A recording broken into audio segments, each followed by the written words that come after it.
वलियों की बात नहीं ना, वलियों की बात, आपको परेशान नहीं होना। क्यों? क्योंकि आपकी हिफाजत की बागडोर अजमेर के गरीब नवाज के हाथ में, ये कंफर्म है। अजमेर के गरीब नवाज के हाथ में आपकी हिफाजत की बागडोर है। और ये जहन में रखना, जहां गरीब नवाज रहेंगे वहीं हम गुलाम रहेंगे। बात खत्म है। जहां गरीब नवाज का रोजा रहेगा वहीं हम आशिक रहेंगे। वो गरीब नवाज का सर जिनकी बारगाह में झुक जाता है उन्हें शेख अब्दुल कादिर जिलानी कहते हैं। हजरत गौस पाक की बारगाह में एक मुरीद आया, एक दीवाना आया मुरीद होने के लिए। उसने कहा हुजूर मैं चाहता हूं कि मैं आपका मुरीद। हजरत ने फरमाया ठीक है मुरीद हो जाओ। मैं हुजूर मेरी दो शर्तें हैं। कहा क्या शर्तें हैं? कहा हुजूर मेरी दो शर्तें क्या करता हूं मैं नमाज नहीं पढ़ता। और मेरी दो शर्तें ये हैं कि हुजूर मुझे मुरीद कर लीजिए, चोरी नहीं छोड़ूंगा।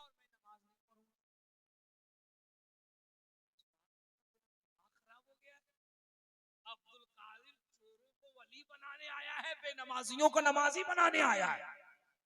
ये अजीब किस्म का दीवाना है जो मुझी से कह रहा है कि मुरीद कर लीजिए, दो शर्तें हैं, मान लीजिए चोर हूं, चोरी करता रहूंगा, नमाज नहीं पढ़ता, नमाज नहीं पढ़ूंगा।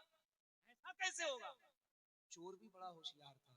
उसने कहा हुजूर कोई बहुत बड़ी शर्त नहीं है, मान लीजिए, मान लीजिए। गौस पाक ने कहा मैं नहीं मानता। चोर बड़ा होशियार था। उसने कहा हुजूर मान जाइए, मैं आपको आपकी अम्मी जान के चादर पाक का वास्ता देता हूं। जो माँ के वफादार बेटे होते हैं ना बच्चों, जब माँ का कोई वास्ता देता है ना तो बच्चे का कलेजा धड़कने लगता है। कान खोल के सुनो, दुनिया में तुम सब कुछ कमा सकते हो, सब कुछ खरीद सकते हो, तुम्हें सब कुछ दोबारा मिल सकता है, लेकिन माँ एक ऐसी नेमत है जो दोबारा कभी नहीं मिलेगी।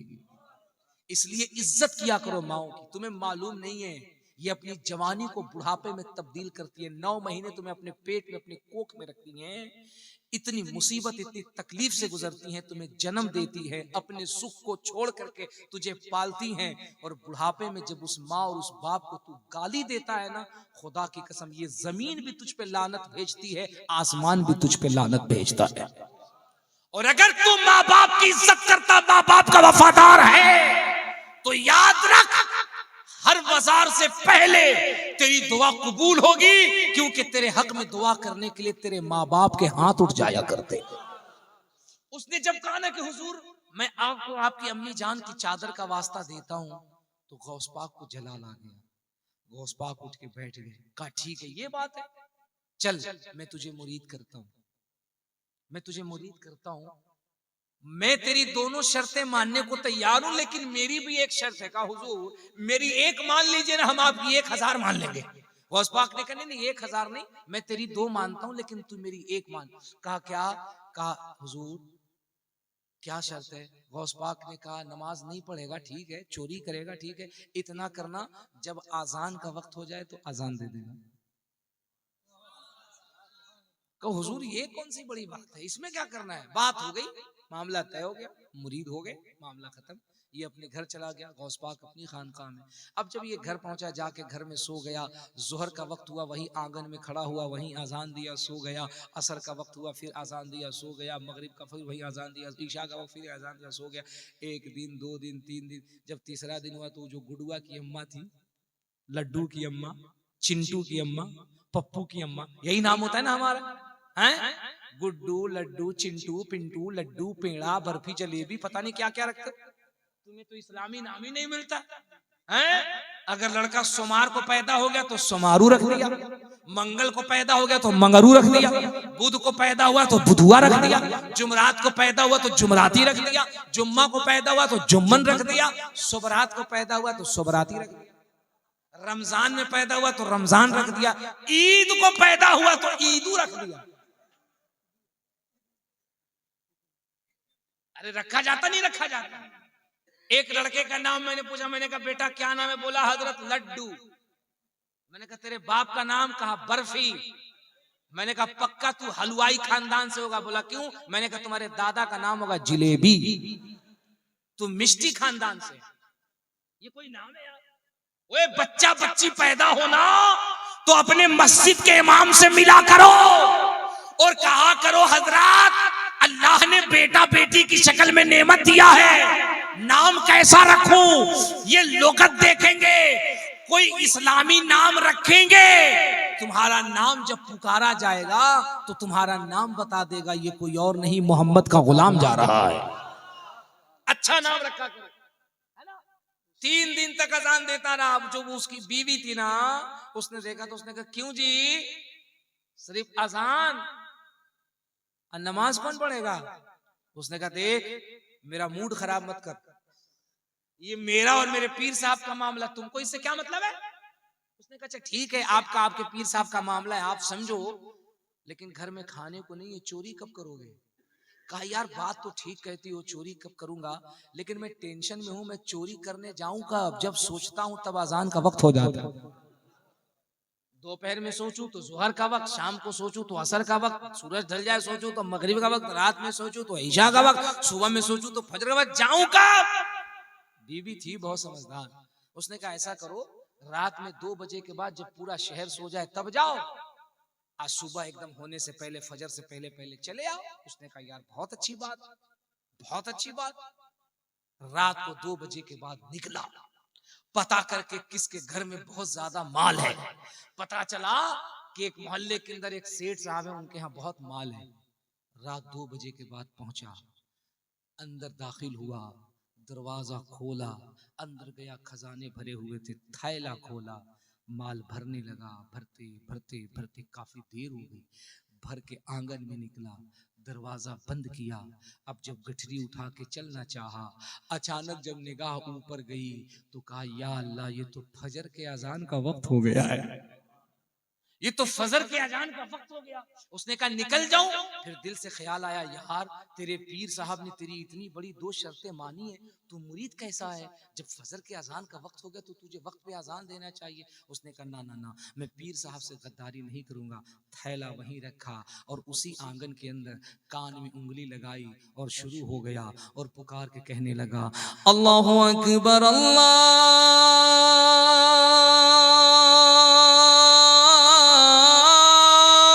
अकबर,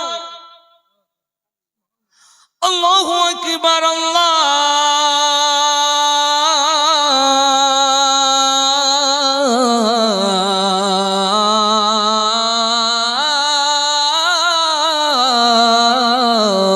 अकबर, अशहदु अल्ला इलाहा इल्लल्लाह,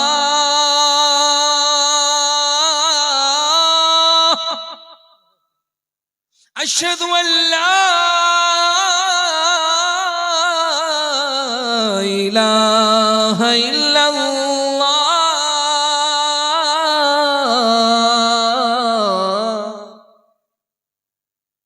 इससे ज्यादा नहीं दूंगा, और ना मुअज्जिन साहब आके कहेंगे क्यों हजरत फजर का वक्त हो गया है क्या? उसने जैसे ही आजान खत्म की ना, पीछे घर के सारे लोग जग करके खड़े हुए। कहा हुजूर हमने बड़ा मुअज्जिन देखा है, पहला ऐसा मुअज्जिन देखा है जो लोगों के घर में घुस घुस के अजान दे रहा है। उसने जब देखा घर के लोग जग गए, धीरे से नियत बांध लिया सुन्नत की। कहा जल्दी लोग निकले वजू बनाने, फिर हम निकल जाए। जैसे ही सुन्नत पढ़ के जाने लगा, पीछे से मालिक ने पकड़ लिया। कहा हुजूर कहाँ जाते हैं? जब सुन्नत पढ़ ही लिए हैं तो हम लोग वजू बना के तैयार हैं, 2 रकात फर्ज भी पढ़ा दीजिए। हम लोग नमाज पढ़ने वो परेशान। उसने कहा ओ यार तुझे पता नहीं मैं तुझे नमाजी नजर आ रहा हूं, तुझे इमाम नजर आ रहा हूं? अरे मैं चोर हूं, चोर हूं, मैं फंस गया हूं। घर वाले ने कहा हुजूर चोर हैं, आप तो मजाक कर रहे हैं। कहा नहीं मैं चोर हूं। कहा हुजूर अगर आप चोर होते तो लोगों के घर में घुस के अजान देते। आप चोर नहीं, आप तो अल्लाह के वली हैं। अरे दूसरा वली होता है जो खानकाह में अजान देता है, आप तो अल्लाह के इतने बड़े वली हैं कि लोगों के घरों में घुस घुस के अजान दे रहे हैं। आप तो इतने बड़े वली हैं। वो ले गया और जाके माल दिखाया, कहा देखो ये तुम्हारा माल है ना, ये मैं चुराने आया था, मैं फंस गया हूँ। घर के लोगों ने कहा रे हुजूर, अगर आप चुराने ही आए थे तो आप ये माल भी ले जाइए और हमको अपना मुरीद भी बना लीजिए। आपकी तरह वली हुजूर कहाँ मिलेगा बताइए। घरों में घुस घुस के आप नमाज पढ़ा रहे हैं। उधर खानकाहे कादरिया में शेख अब्दुल कादिर जिलानी अपनी मसनद पे बैठे हैं और मुस्कुरा रहे हैं और बार बार कह रहे हैं फंस गया फंस गया फंस गया फंस गया। लोगों ने कहा हुजूर कौन फंस गया? कहा वही उसकी 2 शर्तें मान करके मैं नहीं फंसा, मेरी एक मान करके वो फंस गया है, मेरी एक मान के वो फंस गया है। अल्लाह अकबर। अब जब लोगों ने बहुत इसरार किया, कहा हुजूर नमाज पढ़ा दीजिए, हुजूर मुरीद कर लीजिए। ओ नौजवानों सुनो, ओ मेरे बच्चों सुनो, ओ मस्जिद के लिए चंदा करने वाले सुनो सुनो। वो चोर रोते हुए अपने पीर अब्दुल कादिर के खानकाह की तरफ अपना चेहरा करता है, हाथ को जोड़ता है और रोते हुए कहता है, ए मेरे पीर अब्दुल कादिर, मैंने तो कहा था मैं नमाज नहीं पढ़ूंगा, मैंने तो कहा कि मैं चोरी करूंगा, लेकिन आज पता चला अब्दुल कादिर, आज पता चला एक वक्त की मैंने नमाज क्या पढ़ी, दुनिया मुझे वली कहने लगी है, दुनिया मुझे वली कहने लगी है। जब एक वक्त की नमाज पढ़ने में इतना असर है कि दुनिया मुझे वली कह रही है, अगर मैं 5 वक्ता नमाजों का पाबंद बन जाता तो दुनिया मेरी विलायत को तस्लीम करती हुई नजर आती, मेरी विलायत को तस्लीम करती हुई नजर आती।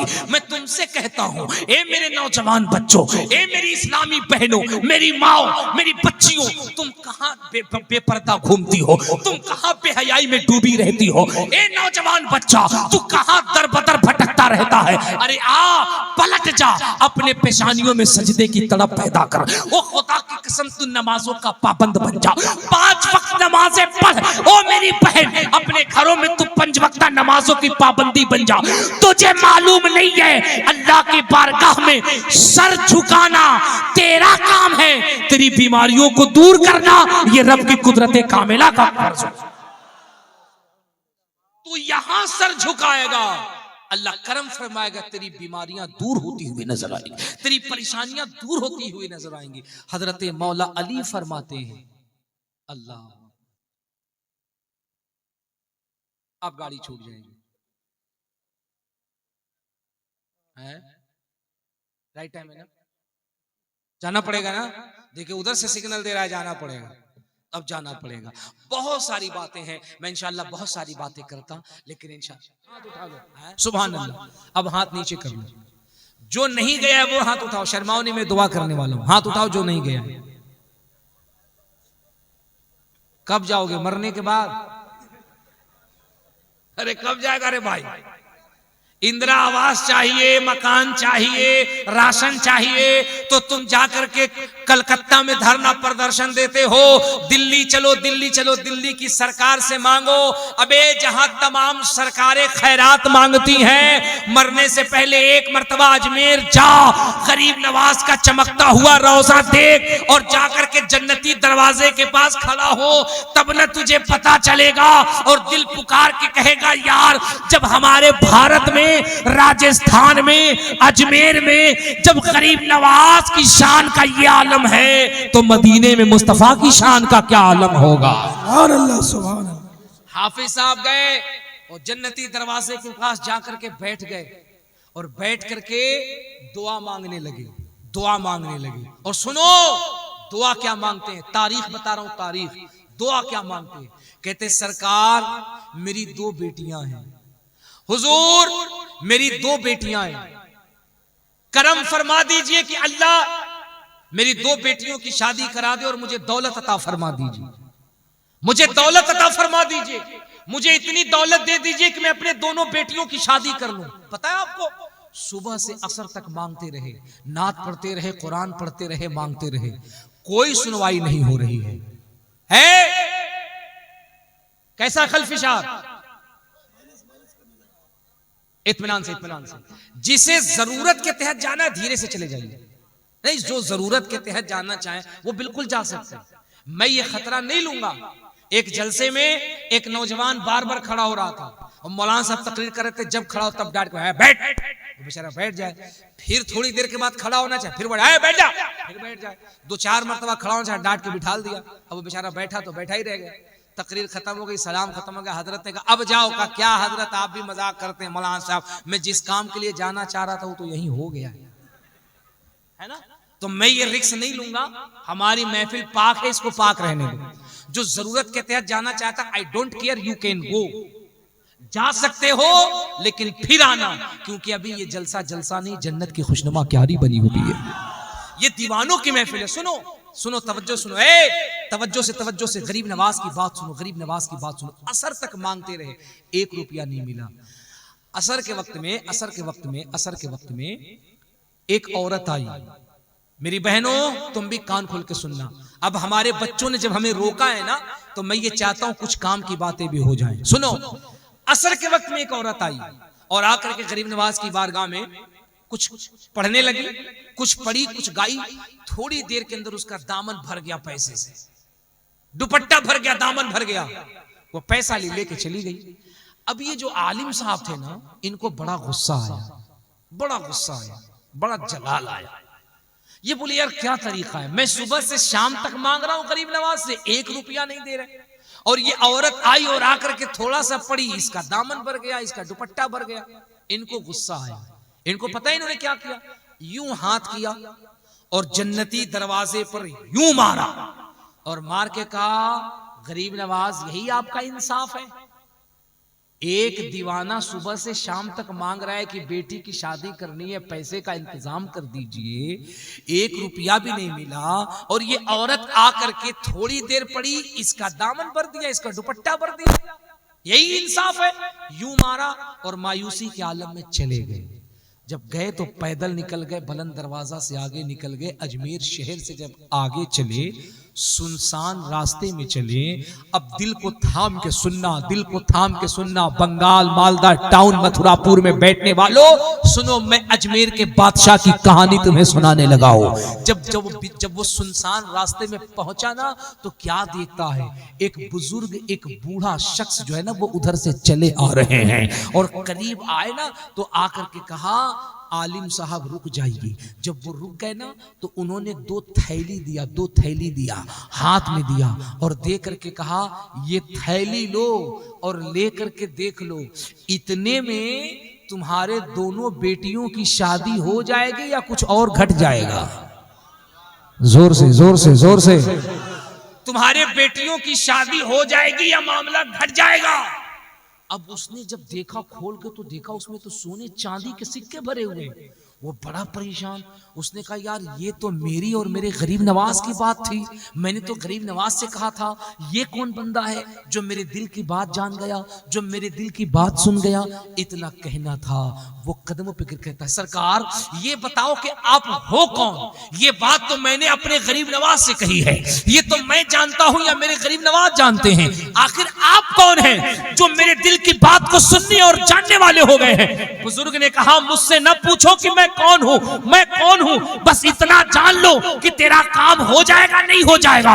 उसने कहा हुजूर हो तो जाएगा, लेकिन इतना बताइए कि आप हैं कौन? उसने कहा बताऊं मैं कौन हूं? कहा बताइए। अब उस बुजुर्ग ने कपड़ा उठाया, अपने पीठ को दिखाया, और जब पुष्ट को दिखाया तो क्या देखा, उनके पीठ पे, उनके पुष्ट पे 10 उंगलियों के निशान पड़े हुए हैं। वो खुदा की कसम जब उंगलियों का निशान देखा वो तड़प गए। कहा हुजूर ये तो उंगलियों के निशान हैं, ये तो चोट के निशान हैं। बुजुर्ग ने कहा वो जो तूने जन्नती दरवाजे पे हाथ मारा था, जो जन्नती दरवाजे पे हाथ मारा था, ये उसी का निशान है। ओ नौजवान, ओ आलिम सुन, दुनिया मेरे मजार की जियारत करती है, तू सामने गरीब नवाज की जियारत कर रहा है। इसी पर